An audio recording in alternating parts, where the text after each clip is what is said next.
पति ब्रह्मचारी।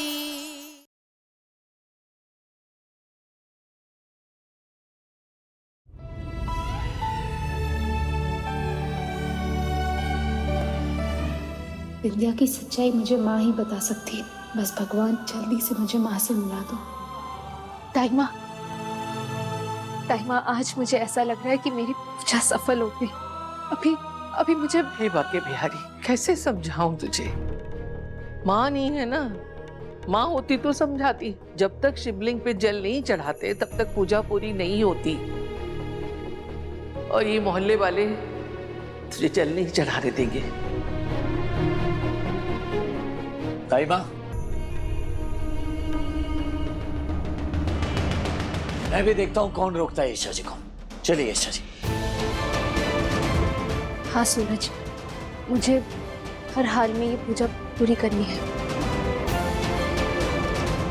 हे कुंज बिहारी बिहारी, तेरे कारण इतना बड़ा तमाशा हुआ, तेरा जी नहीं भरा जो मोहल्ले वालों के सामने जाके हंगामा खड़ा करना चाहती है। जब हम गलत नहीं है तो डर के क्यों जिए ताई माँ?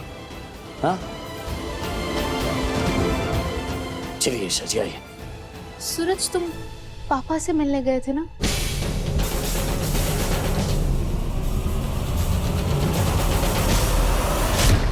विद्या को इस घर में लाने का पाप हुआ है मुझसे सोचो, और उसका प्रायश्चित करने का यही एक तरीका है।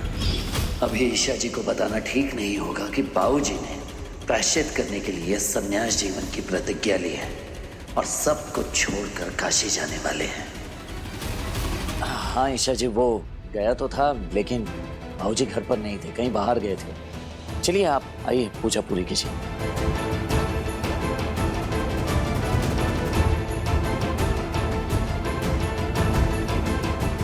मुझे ये पूजा अच्छे से करनी है क्योंकि आज मैं अपनी माँ से सालों बाद मिलने वाली हूँ।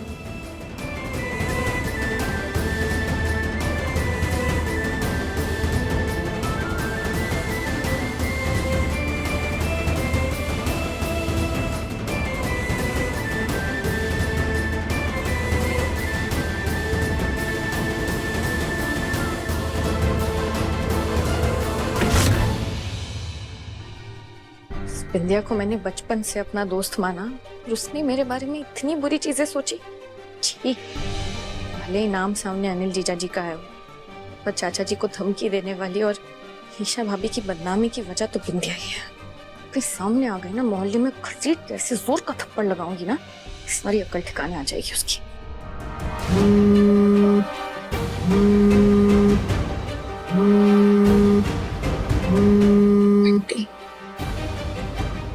हाँ बंटी, भैया तो बाहर है, उनका फोन घर में रह गया। सूरज भैया को बोलना कि मैंने बिंदिया को पिछली गली में कच्ची सड़क पर जाते हुए देखा है। बंटी सुन, उसका पीछा कर, उसे छोड़ना मत।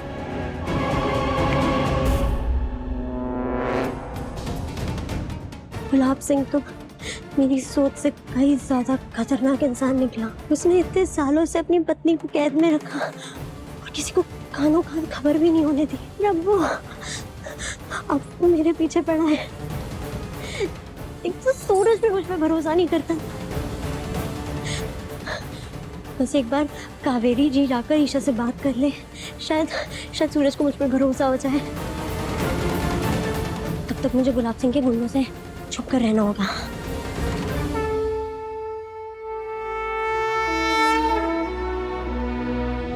हेलो ईशा, माँ। आज मैं अपनी माँ से मिलूंगी। इतने सालों बाद कैसे दिखती होंगी वो। ईशा जी, अब क्या सोच रही हैं? मैं जानता हूँ, घबराइए मत। मेरे होते हुए आपको डरने की जरूरत नहीं है। चलिए।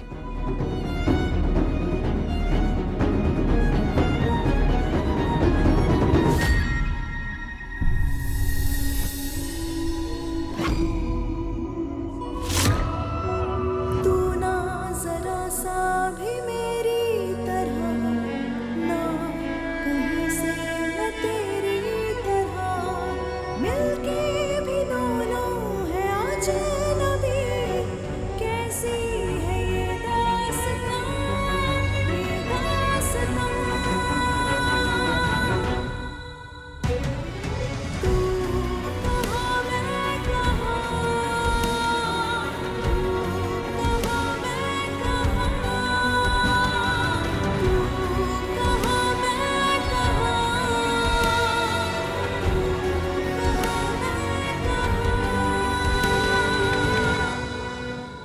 सूरज, तुम्हें पता है, जब मैं छोटी थी ना और बहुत डर जाती थी, तो माँ ने मुझे सिखाया कि कभी डर से भागना नहीं, हमेशा सामना करना। आपकी माँ ने बिल्कुल सही सीख दी थी आपको। सूरज, तुम कभी मेरी माँ से मिले हो? मेरा मतलब है, जब से गुलाब हवेली में काम करना शुरू किया है, तुमने कभी? नहीं ईशा जी। सूरज को लेकर माँ को कुछ गलतफहमी हुई होगी। मुझे सूरज को माँ के बारे में बता देना चाहिए।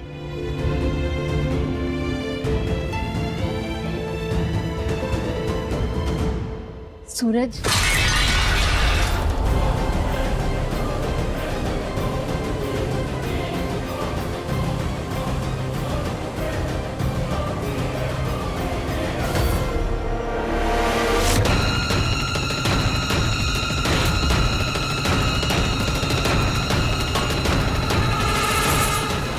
खाके बिल्ली चली हज को। ईशा इतनी सती सावित्री बनने की जरूरत नहीं है, समझे? तुम हमारी औरतों के बीच पूजा नहीं कर सकती। चलो निकलो यहाँ से।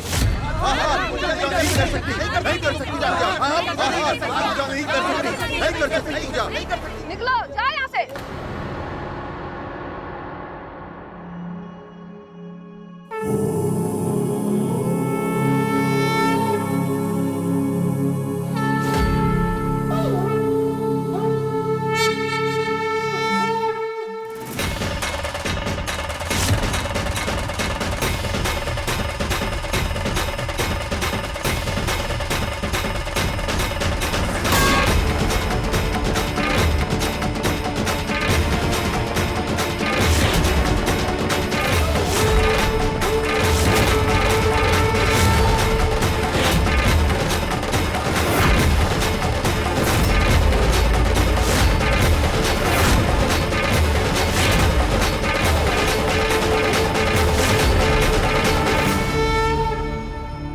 कोई मर्द का बच्चा तो आए सामने और रोक कर दिखाए। मैं भी तो देखूं कौन रोकता है मेरी पत्नी को जल चढ़ाने से। ये देखो, आ गया गुंडागर्दी पे। मंदिर में अपनी धौंस जमा रहा है। ईशा जी, आप बिना किसी के परवाह किए पूजा पूरी कीजिए।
भोलेनाथ, आज मुझे मेरी माँ से मिला दीजिए।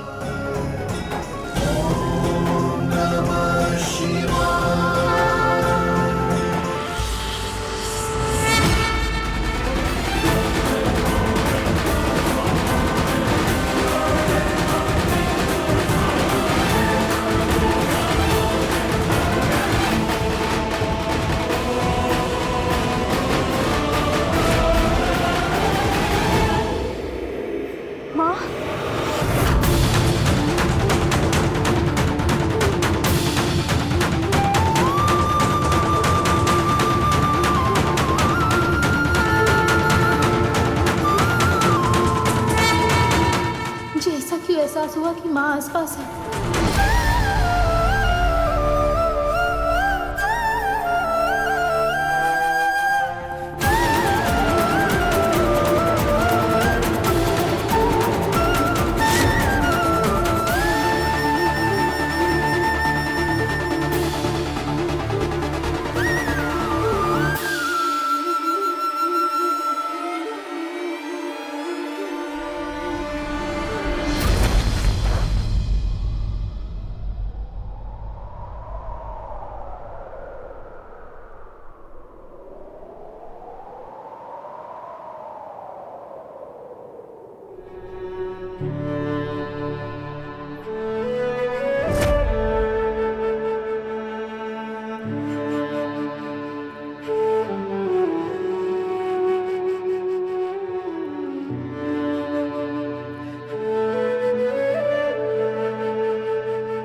माँ,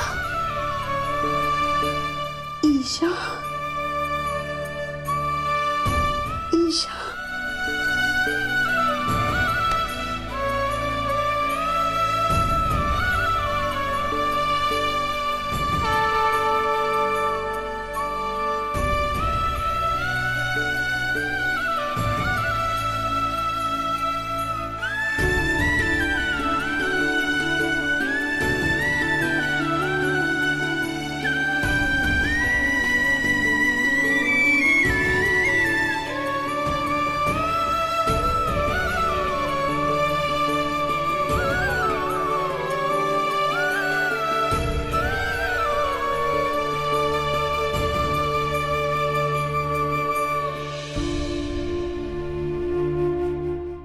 बस बहुत हुआ सूरज, तेरी गुंडागर्दी हम और नहीं सहेंगे।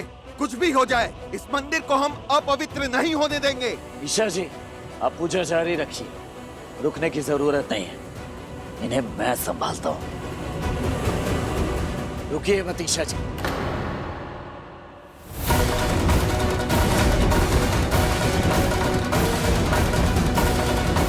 ईशा जी कहाँ चली गई?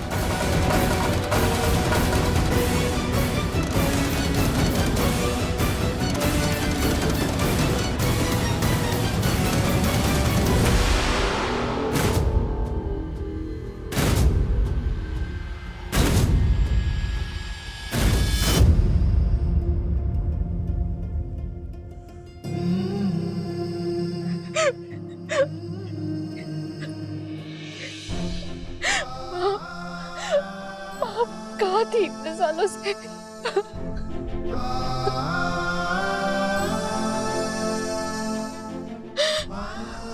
माँ,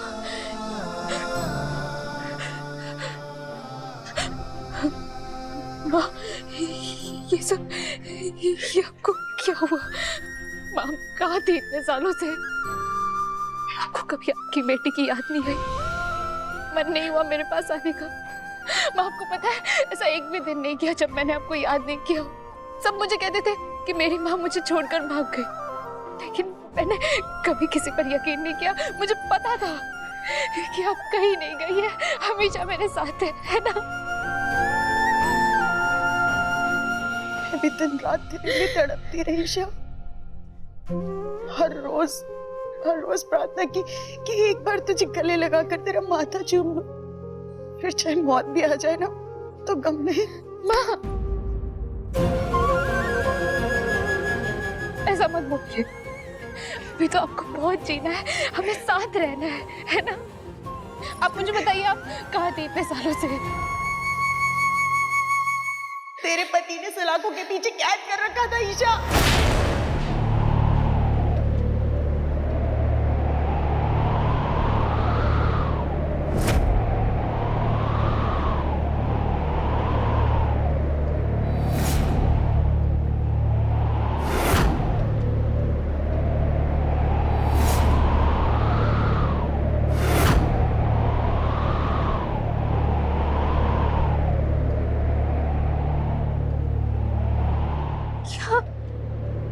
मेरा पति सूरज?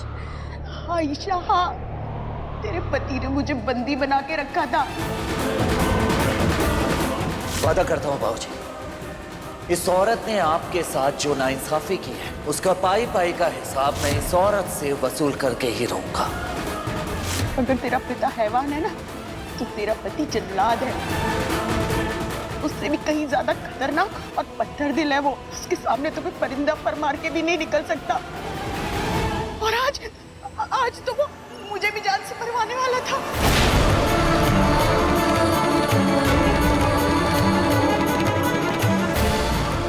ऐसे कैसे हो सकता है? सूरज ने कहा उसने माँ को कभी नहीं देखा। माँ कह रही है सूरज ने उन्हें कैद में रखा था अब तक। ऐसा कैसे हो सकता है?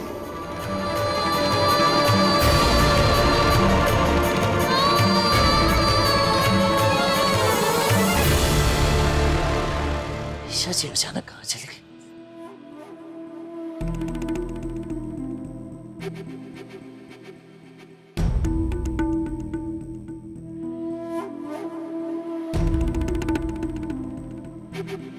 ओम नमः शिवाय।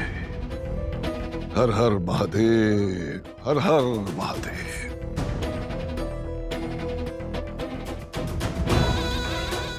ईशा जी ना मंदिर में नजर आ रही है ना मोहल्ले में, आखिर कहाँ गई है? सरजू बेटा। बाबूजी,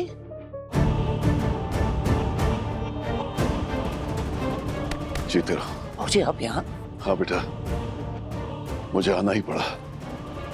दरअसल मेरी जान को खतरा है बेटा। वो जो औरत थी ना जिसको कैद करने की जिम्मेदारी मैंने तुझे दी थी, वो भाग निकली है।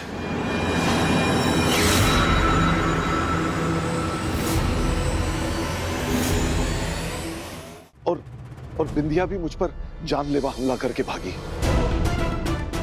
ये दोनों औरतें मुझे मार सकती है बेटा। अभी अभी यहाँ आते आते भी दोनों में से किसी ने मुझे गाड़ी से उड़ाने की कोशिश की। देख बेटा, मैं मरने से नहीं डरता, लेकिन मुझे सिर्फ अपना प्रायश्चित करने तक के लिए जिंदगी चाहिए, बस। चिंता मत कीजिए बाबूजी, सूरज के होते हुए कोई आपका बाल भी बांका नहीं कर सकता। आप यहाँ पूरी तरह से सुरक्षित हैं। ये सूरज का मोहल्ला है। मौत को आप तक पहुंचने से पहले सूरज का सामना करना पड़ेगा।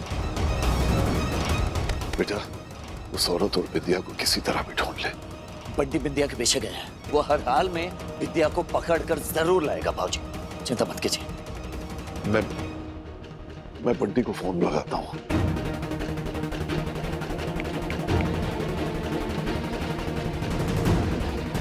विद्या रुक! विद्या! गुलाब सर? जी सर। बंटी, विद्या का कुछ पता चला? सूरज भैया आप? भैया मैं विद्या के पीछे ही हूँ, आप चिंता मत कीजिए। बंटी, किसी भी हाल में विद्या हाथ से नहीं निकलनी चाहिए, समझा? तो बंटी ना वो भूत है जिसके पीछे एक बार पड़ गया ना, उसे ढूंढे बिना मानता नहीं है।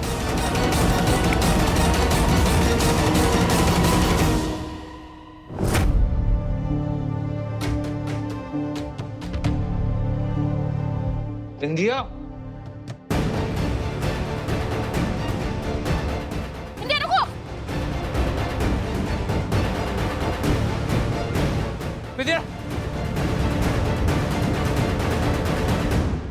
भागना बंद कर बिंदिया, तेरे भागने का हर रास्ता बंद हो चुका है। तुम्हें भागना गुलाब सिंह के पीछे चाहिए, असली दोषी वो है, मैं नहीं। बस कर बिंदिया, बस कर। कितना झूठ बोलेगी तू? हाँ, सूरज भैया से तो दोस्ती तू निभा नहीं सकी। हाँ, और अब जिस थाली में खा रही है उसी में छेद कर रही। चल चल।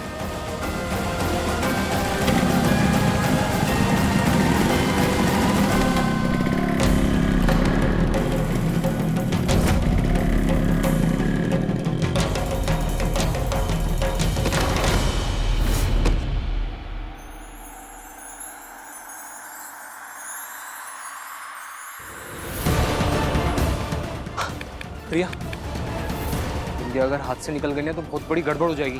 हाँ, उसे जाने नहीं दे सकते। चलो साथ पकड़ते हैं। चल। क्या बात है सर? तू कुछ परेशान लग रहा है। हाँ बाबूजी, वो ईशा जी थोड़ी देर पहले यहाँ पर मेरे साथ पूजा कर रही थी। अचानक पता नहीं कहाँ चले गए, कुछ समझ में नहीं आ रहा। मैंने बहुत ढूंढने की कोशिश की, लेकिन कहीं नहीं दिखाई दे रही हूँ। ईशा कहीं मिल नहीं रही है। ये क्या बोल रहा है तू? नहीं बाबूजी, वो यहीं कहीं आसपास होंगे। आप एक काम कीजिए बाबूजी, बस आप थोड़ी देर के लिए यहीं पर रुकिए, मैं ईशा जी को ढूंढ के लेकर आ रहा हूँ। ढूंढ उसे, ढूंढ। माँ ऐसा क्यों कह रही है? सूरज ऐसा कभी नहीं कर सकता। माना वो पहले गुंडा था, पापा के लिए काम भी करता था, लेकिन माँ वो बदल चुका है। उसने सारे गलत काम छोड़ दिए। आपको पक्का कोई गलत फहमी हुई है। आप चलिए मेरे साथ, मैं आपके सामने सूरज से बात करूंगी और सारी कंफ्यूजन दूर हो जाएगी। चलिए। तुझे तो गुलाब सर अपने दामाद के हाथों मर पाएंगे। वो हम सब के बॉस हैं, इस शहर का सबसे बड़ा गुंडा सूरज भैया। नहीं, मुझे उसके सामने नहीं जाना। नहीं। अच्छा माँ, ठीक है। आप यही रहिए, मैं सूरज से बात करके। नहीं, मैं तुझे उसके पास वापस नहीं जाने दूंगी। वो बहुत बुरा है, उसके पास वापस मत जा। अगर उसने मुझे तेरे साथ देख लिया तो पहले मुझे मार देगा और तुझे भी कुछ कर बैठेगा बेटा। नहीं, मत जा। नहीं माँ, ऐसा कुछ भी नहीं है। अब सूरज को नहीं जानती इसलिए ये सब बोल रही है। मेरा यकीन करिए वो ऐसा कुछ नहीं करेगा, बल्कि वो मेरा बहुत ख्याल रखता है। सब नाटक है, वो अच्छा और शरीफ हो ही नहीं सकता। हाँ, अब ऐसा क्यों कह रही है? अगर सूरज को माँ जानती है तो सूरज भी माँ को जानता होगा। इतनी बड़ी बात क्यों छुपाई सूरज ने मुझसे? सूरज ने क्यों मुझे मेरी माँ से अलग रखा? मुझे सूरज से इसका जवाब चाहिए।